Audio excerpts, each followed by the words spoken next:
The debate over transgender students' access to bathrooms in Georgia could be decided by a case in court this week. Joe Hankey was in the courtroom today. Joe, federal judges in Atlanta heard an appeal in a case out of Florida that could set the precedent for many states.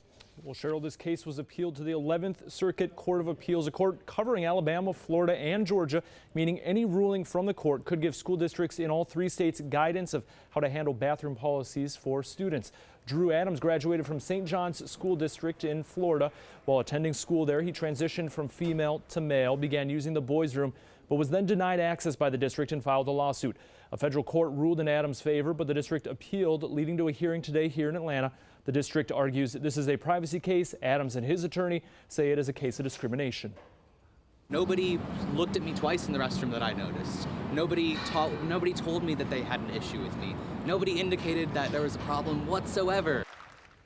In October in Pickens County, a community meeting turned into a heated debate over a school board proposal that was set to take effect next year, allowing transgender students in Pickens County to use the bathroom they identify with.